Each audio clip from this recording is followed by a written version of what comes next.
For the first half of marathon training, the lows were running in the rain, which is something I've never done before. That was a very different experience, and I think just battling kind of like the soreness and maybe, I guess, like wear on your legs and ankles. The highs are pushing myself, and maybe not in the moment, especially on the long runs, but when I look back at what I've completed in the first half, it makes it seem very worthwhile. I think running like a half marathon every week is something I never thought I would be able to do.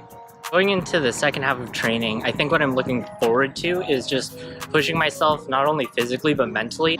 The mental aspect of preparing for the marathon in some ways is much more challenging than just the physical, because I've noticed that my mental block comes up further before my legs start to really give out. What I'm also looking forward to is just getting faster with all the speed training, and I know it's not good to set like a time goal and for your first marathon just to finish, but it would be awesome if I could try and finish under like 5 hours. So we're 8 weeks into training, and so far I feel very accomplished. I just finished the Rose Bowl half marathon, and so all of my training and dedication and consistency made that a little easy for me.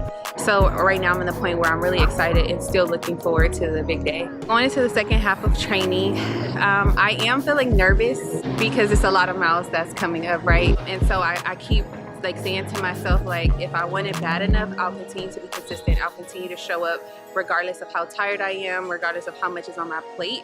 But right now what I'm trying to do is change my narrative and say, like, you want this, and so because you want it, you're gonna get it come March. And so the quote that I'm like living by right now, it's from The Alchemist, like, if you want something, all the universe will conspire into helping you achieve it. It's been a ride. There's been some ups and downs. The body hasn't always responded as you want it to. So I'm a little bit nervous. There's a big goal. I'm trying to qualify for Boston, so that's a sub-3 for me. I'm sure there's going to be some pain involved.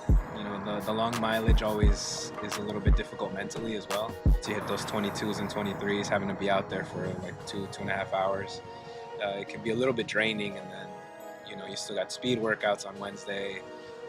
They can get to you, but I think overall I'm still more excited than I am nervous about that. Mantras, all gas, no brakes, you know, we're going for it. The past 8 weeks, I've definitely experienced some highs and lows. Some different highs is that showing up every week to track has definitely helped me with improving. I feel a lot stronger for sure. I'm keeping up with the speedy groups. I love showing up. I love seeing everyone working hard, and that is definitely the highlight of my week. One of the best runs I've had so far happened about 2 weeks ago when I was running with the group at Tracklist. Repeated to myself many times, don't be afraid of this pace. And I kept up with the group, and I really surprised myself in a sense where I felt my body more in control. I felt that I wasn't as afraid, and as Eric always says, to empty out the tank. One of the toughest runs I've had so far, I do remember it was a Saturday long run. I had hardly any motivation to get it done because I wasn't hitting my pace that I had in mind. So I got really frustrated. I almost quit the workout. But then I saw a couple of people waiting by the water station, or just a lot of people just telling me I can do it. I know I'm going to have maybe some lows again, but I'm excited to just prove to myself that those are temporary and that I'm going to keep coming back to improve. You know, make my mom up there really proud of me, for her to see that I didn't quit, I didn't stop, and this is all in her honor. First half of training, definitely challenging. I've learned a lot about myself. I feel like I've learned a lot about the sport. One thing I've told myself from the very beginning, one of the first things I learned was that this sport is 90% mental and then 10% everything else you put into it. For this second half of the training, going into it, I'm really focusing on strength training, definitely nutrition, gels, water, hydration, recovery. Fall in love with the sport first. Don't apply too much pressure to yourself.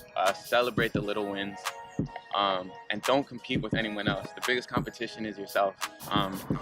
The hardest part is starting the run. Every single run that I've done, even if I don't want to do it, I've never regretted it. I've been like more than grateful. Be one with your body, take care of your body, respect your body, and it'll get you through that training of whatever goals you want to achieve. And we gotta get that sub 3, so can't stop chasing our goals. You got a whole team of Blacklist behind you cheering you on. So yeah, whatever it is, baby, I'm excited for it.